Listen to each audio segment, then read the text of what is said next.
नमस्कार दोस्तों, हमारे चैनल पर आपका स्वागत है। आज हम आरआरबी ग्रुप डी की परीक्षा को देखते हुए कुछ महत्वपूर्ण प्रश्न लेकर आए हैं। हिस्ट्री से है प्रश्न।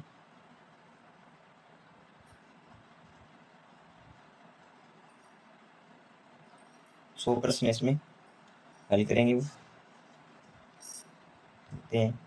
पहला प्रश्न है, सिंधु घाटी सभ्यता का सबसे पहले खोजा गया स्थल कौन सा था? राइट आंसर इसका हड़प्पा। हड़प्पा हड़प्पा की खोज 1921 में दयाराम साहनी द्वारा की गई थी। हड़प्पा की खोज 1921 में किसने की थी? तो दयाराम साहनी द्वारा की गई थी। दयाराम साहनी ने 1921 में हड़प्पा खोज की। यह सिंधु घाटी सभ्यता का खोजा हुआ गया नगर था, पहला नगर था ये। मोहनजोदड़ो की खोज किसने की थी? राखालदास बनर्जी ने 1922 में की थी। मोहनजोदड़ो का अर्थ है मृतकों का टीला है। सिंधु घाटी सभ्यता का प्रसिद्ध महान स्नान घर का किस स्थल से प्राप्त हुआ था? मोहनजोदड़ो से भी प्राप्त हुआ था महान स्नान घर है जो। सिंधु घाटी सभ्यता का प्रमुख बंदरगाह किस स्थल पर स्थित था? लोथल, ये गुजरात में। अभी लोथल गुजरात में। ये विश्व के सबसे प्राचीन कृत्रिम बंदरगाहों में से है।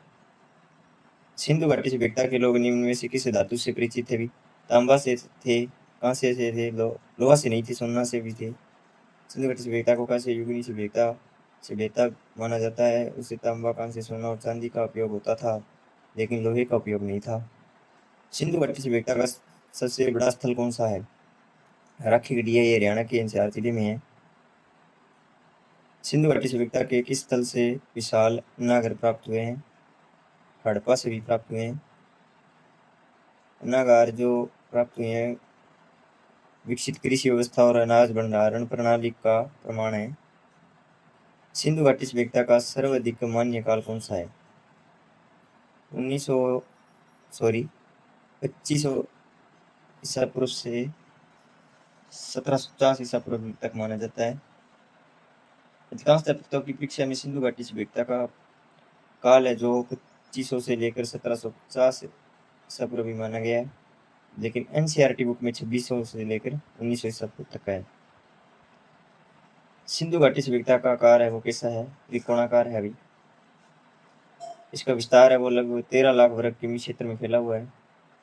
इसका आकार त्रिकोणाकार माना जाता है। उत्तर दक्षिण विस्तार लगभग 1100 किमी तथा पूर्व पश्चिम विस्तार लगभग 1600 किमी में फैला हुआ है। सिंधु घाटी सभ्यता का आकार है वो कैसा था? त्रिकोणाकार है।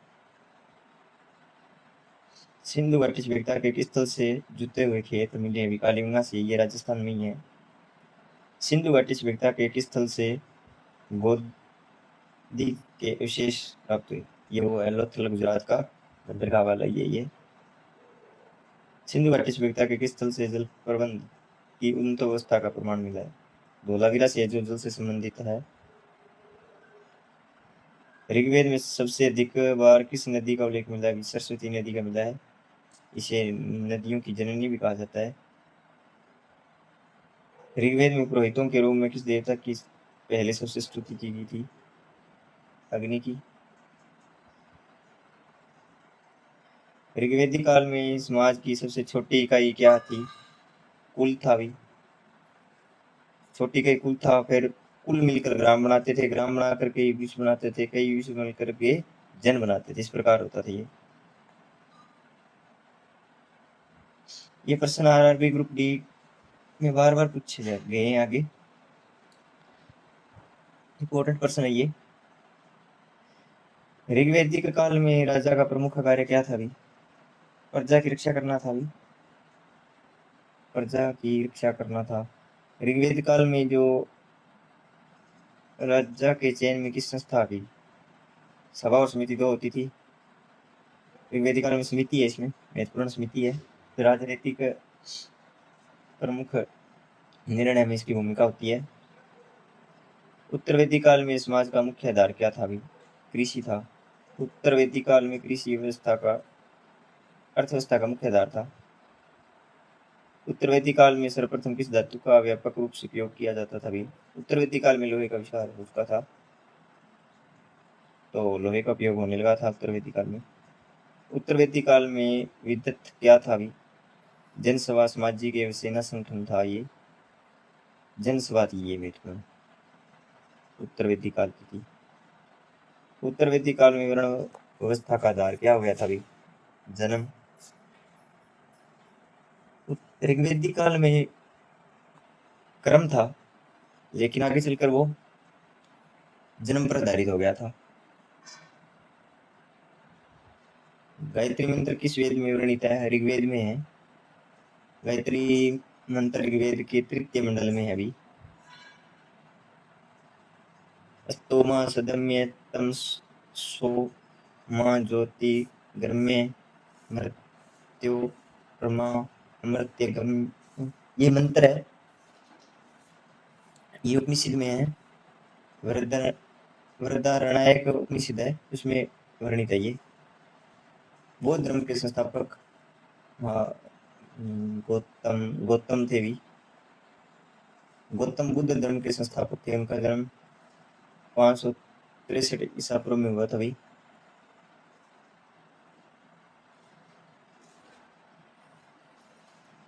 गौतम बुद्ध का जन्म कहाँ हुआ था भाई? लुम्बिनी, ये जो वर्तमान नेपाल में है।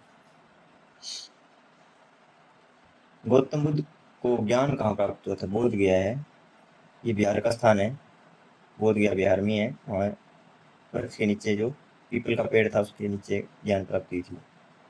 जैन धर्म के प्रथम तीर्थंकर कौन थे? महावीर स्वामी, पार्श्वनाथ, ऋषभदेव, आदिनाथ। इसका राइट आंसर है ऋषभदेव, आदिनाथ। 24 में महावीर 24 महावीर स्वामी वो 24 में थे और अंतिम तीर्थंकर थे भी। जैन धर्म के 24वें अंतिम तीर्थंकर कौन थे भी? महावीर स्वामी थे भी। मौर्य साम्राज्य के संस्थापक कौन थे भी? चंद्रगुप्त मौर्य।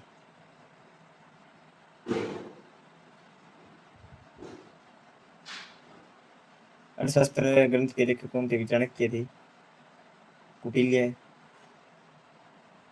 विष्णुगुप्त थे। इनके भिन्न भी नाम है ये। इस ग्रंथ प्रशासन व्यवस्था, कूटनीति का वर्णन मिलता है, राजनीति से संबंधित। कलिंग युद्ध किस मौर्य शासक के शासनकाल में हुआ था?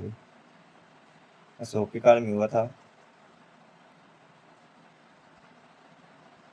बौद्ध धर्म अपना लिया था उसने। धर्म के प्रचार प्रसार पर भी विशेष बल दिया था। धर्म अपनाया था कलिंग युद्ध के बाद में। मैग्नेथीज किस यूनानी शासक का राजा था? सिलिक्स निकेटर। इंडिका नामक ग्रंथ के लेखक कौन थे? मैग्नेथीज। इसमें क्या है? मौर्यकालीन भारतीय शासन समाज या संस्कृति का विवरण मिलता है। गुप्त वंश का संस्थापक कौन था? श्रीगुप्त थे भी। श्रीगुप्त वंश के संस्थापक, श्रीगुप्त गुप्त वंश के संस्थापक थे।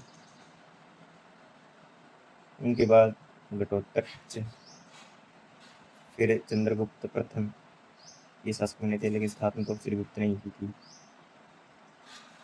भारत का नेपोलियन समुद्रगुप्त को कहा जाता है। प्रयाग प्रस्तिक की रचना किसने की थी? कालिदास ने, हरिशयन ने, बाणभट्ट ने, विशाखादत्त ने। हरिशयन ने की थी भी। प्रयाग के दरबारी कवि हरिशयन थे समुद्रगुप्त के। लावा स्तंभ पर अंकित है। नालंदा विश्वविद्यालय की स्थापना किस गुप्त शासक काल में की थी? कुमारगुप्त ने। दिल्ली सल्तनत का संस्थापक कौन था? कुतुबुद्दीन ऐबक। 1206 ईस्वी में कुतुबुद्दीन ऐबक ने गुलाम वंश की स्थापना की, जिससे दिल्ली सल्तनत की शुरुआत हुई थी। कुतुब मीनार का निर्माण किसने से प्रारंभ करवाया था? कुतुबुद्दीन ऐबक ने, लेकिन इल्तुतमिश ने इसे पूरा किया था। बाजार नियंत्रण नीति किस शासक ने लागू की थी? अलाउद्दीन खिलजी ने। मुगल साम्राज्य की स्थापना किसने की थी? बाबर ने की थी 1526 में। प्रथम पानीपत के युद्ध में इब्राहिम लोदी को हरा करके बाबर ने मुगल साम्राज्य की स्थापना की थी। अकबर का संरक्षक कौन था? बैरम खां।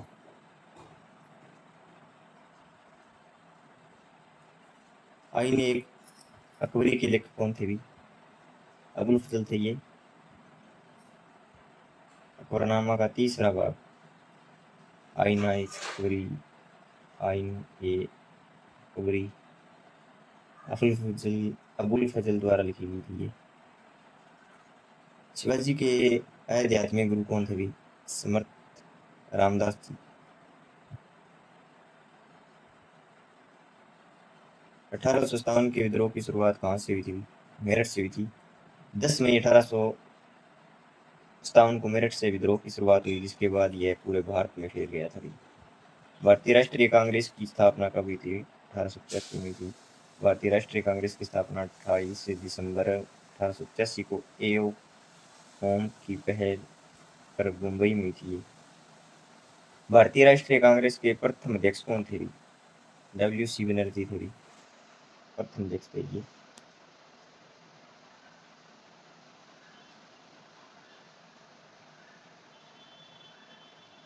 मौर्य साम्राज्य का अंतिम शासक कौन था? बृहद्रथ था अंतिम शासक था ये। 185 ईस्वी के आसपास के उसकी सेनापति पुष्यमित्र शुंग ने उसकी हत्या कर शुंग वंश की स्थापना की थी। अंतिम शासक था ये। शुंग वंश का संस्थापक कौन था? पुष्यमित्र शुंग।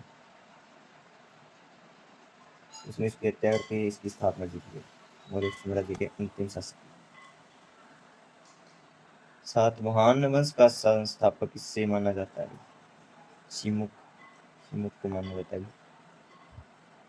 दक्षिणापंथ पति की उपाधि किस शासक ने धारण की थी? गौतमी पुत्र सातकर्णी ने की थी। ये शक्तिशाली शासक था, इसलिए इसे ये उपाधि से मन किया गया। कुषाण वंश का सबसे प्रसिद्ध शासक कौन था? कनिष्क। कुषाण वंश का महान शासक था। उसके शासनकाल में चौथी गो संगीति का आयोजन हुआ था। चौथी गो संगीति किसके शासनकाल में आयोजित हुई थी? कनिष्क के शासनकाल में हुई थी ये। कश्मीर के कुंडलावन में हुई थी। हुई थी। मिलिंदी ग्रंथ किस शासक से संबंधित है? मिनांडर मिलिंदी इंडो ग्रीक शासक था ये। बौद्ध भिक्षु नागसेन के संवाद का वर्णन किया। यूनानी था ये। गुप्तवंश का वास्तविक संस्थापक से माना जाता है। वास्तविक संस्थापक चंद्रगुप्त प्रथम को माना जाता है। वैसे स्थापना श्रीगुप्त ने की थी। जो चंद्रगुप्त द्वितीय विक्रमादित्य की उपाधि धारण की है। गुप्त काल में भारत आए प्रसिद्ध चीनी यात्री कौन थे? हायान थे। हायान चंद्रगुप्त द्वितीय के शासनकाल में भारत आया था। विजयनगर साम्राज्य की स्थापना हरिहर और बुक्का ने की थी। विजयनगर साम्राज्य की स्थापना 1936 ईस्वी में हरिहर और बुक्का ने विदारणी के मार्गदर्शन में की थी। ये भाई थे भी तो।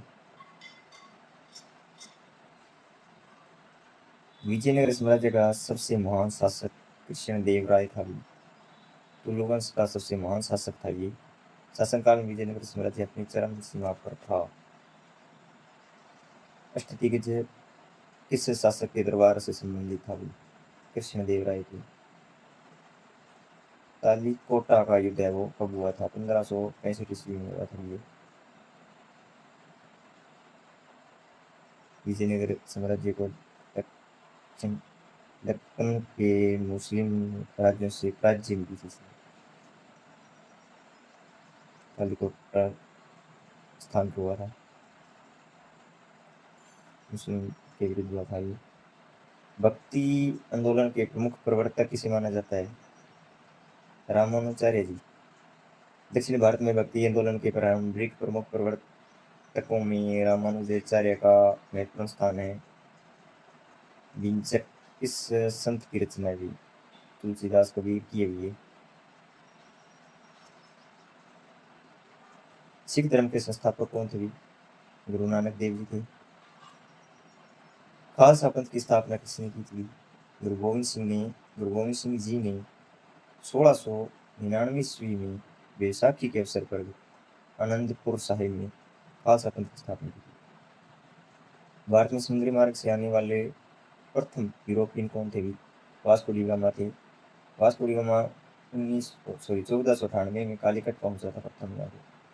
सर्वप्रथम यहीं पे आया, वहीं से समुद्री मार्ग से भारत आने वाला पहला यूरोपीय था ये। वास्को डी गामा भारत की किस बंदरगाह पर पहुंचा था? कालीकट में पहुंचा था ये। वर्तमान में कोझिकोड केरल में पहुंचा था। उसका स्वागत स्थानीय शासक जमोरिन ने किया था। भारत में पुर्तगालियों का पहला गवर्नर कौन था? पहला गवर्नर था फ्रांसिस्को डी अल्मेडा था, फर्स्ट था ये। नीली जल नीति क्या थी? किसने अपनाई थी? डी अल्मेडा ने अपनाई थी। समुद्र शक्ति को मजबूत करने के लिए नीली जल नीति अपनाई थी। भारत में पुर्तगालियों की राजधानी किसने गोवा बनाई? अल्फांसो डी अल्बुकर्क ने 1510 ईस्वी में गोवा पर अधिकार कर लिया और उसे पुर्तगालियों की राजधानी बनाया। भारत में अंग्रेजों की पहली फैक्ट्री कहाँ स्थापित हुई थी? सूरत में हुई थी पहली, 1613 ईस्वी में सूरत में स्थापित हुई थी।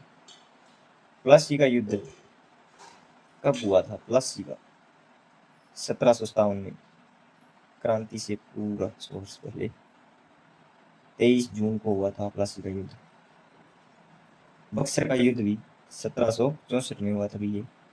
अंग्रेजों और मीर कासिम शुजाउद्दौला शाह आलम द्वितीय की संयुक्त सेना थी इसमें दोनों की।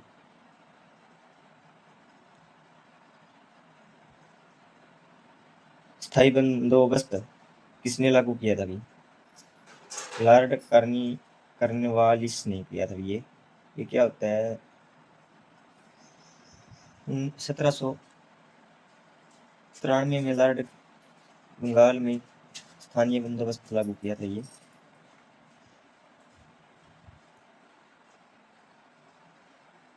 सहायक संधि की नीति किसने शुरू की थी? लॉर्ड वेलेस्ली ने की थी। भारतीय राज्यों को अंग्रेजी नियंत्रण में न लाने के लिए एक संधि थी। संधि के तहत वो भारतीय राज्यों को अंग्रेजी साम्राज्य में लाते थे। अंग्रेजी नियंत्रण, भारतीय राज्यों को अंग्रेजी नियंत्रण में लाने के लिए ये संधि की जाती थी। ये सिद्धांत है किस गवर्नर जनरल से व्यक्तिगत था? ये लॉर्ड डेलहौजी है, उनसे संबंधित है ये। 1857 के विद्रोह की शुरुआत कब हुई थी? 10 मई 1857 को हुई थी। प्रथम स्वतंत्रता संग्राम की शुरुआत 10 मई 1857 को मेरठ से हुई थी। 1857 के विद्रोह के समय भारत का गवर्नर जनरल कौन था? Lord Canning. 1857 के विद्रोह में कानपुर का नेतृत्व किसने किया था? नाना साहेब ने किया था कानपुर का नेतृत्व। 1857 के विद्रोह में झांसी का नेतृत्व किसने किया था? रानी लक्ष्मीबाई ने किया था। में भारत की वीरगानाओं में प्रमुख स्थान प्राप्त है। 1857 के विद्रोह में लखनऊ का नेतृत्व किसने किया था? बेगम हजरत ने किया था। 1857 के विद्रोह में बिहार का नेतृत्व किसने किया था? कुंवर सिंह ने किया था।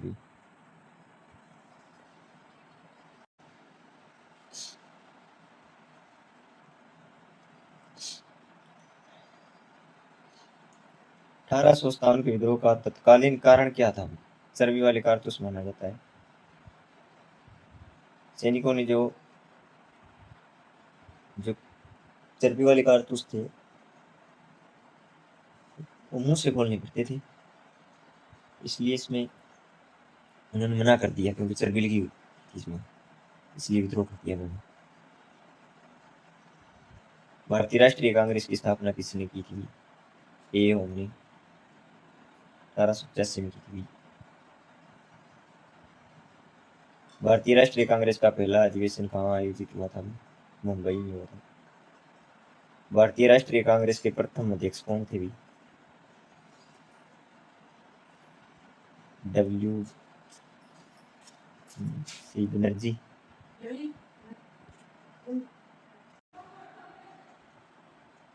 डब्ल्यू सी बनर्जी थे भी। स्वराज मेरा जन्मसिद्ध अधिकार है, किसने नारा दिया था? बाल गंगाधर तिलक ने।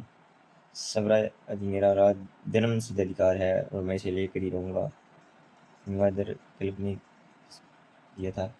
महात्मा गांधी पहला सत्याग्रह भारत में कहाँ हुआ था? चंपारण में हुआ था।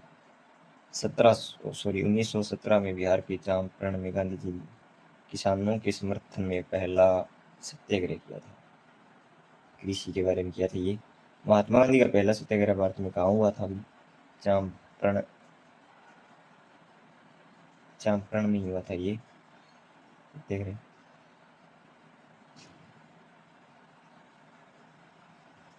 असहयोग आंदोलन किस वर्ष प्रारंभ हुआ था? 1920 में असहयोग आंदोलन शुरू हुआ था। इसका उद्देश्य था ब्रिटिश शासन का शांतिपूर्ण बहिष्कार करना। चोरी चारी का घटना के बाद महात्मा गांधी ने कौन सा आंदोलन वापस ले लिया था? सविनय व्यंग्य आंदोलन, असहयोग आंदोलन, भारत आंदोलन। इसमें से कौन सा है असहयोग आंदोलन? सहयोग नहीं देंगे। 1922 में हिंसक घटना घट गई थी एक, उसके कारण उन्होंने वापस लिया था। दांडी यात्रा किस आंदोलन से संबंधित थी? सविनय व्यंग्य आंदोलन से थी। 1930 में गांधी जी ने दांडी यात्रा के माध्यम से नमक कानून का विरोध किया था। करो या मरो का नारा किस आंदोलन के दौरान दिया गया था? भारत छोड़ो आंदोलन के समय। 1942 में भारत छोड़ो आंदोलन के दौरान उन्होंने कहा था। 1942 में भारत छोड़ो आंदोलन 8 अगस्त 1942 को मुंबई के गोवालिया टैंक मैदान में अगस्त क्रांति मैदान से प्रारंभ हुआ था। स्वतंत्र भारत के प्रथम गवर्नर जनरल कौन थे? लॉर्ड माउंटबेटन थे। 15 अगस्त 1947 को स्वतंत्रता के समय लॉर्ड माउंटबेटन स्वतंत्र भारत के प्रथम गवर्नर जनरल बने थे। भारतीय मूल के प्रथम गवर्नर जनरल सी राजगोपालाचारी थे। भारतीय संविधान सभा के स्थायी अध्यक्ष कौन थे? डॉक्टर राजेंद्र प्रसाद थे। संविधान सभा के स्थानीय अध्यक्ष डॉक्टर राजेंद्र प्रसाद थे, जबकि डॉक्टर सच्चिदानंद सिन्हा अस्थायी अध्यक्ष थे।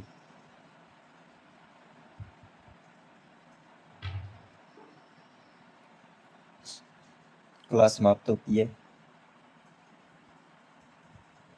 अगर प्रश्न अच्छे लगे तो क्लास को शेयर कर देना, लाइक कर देना।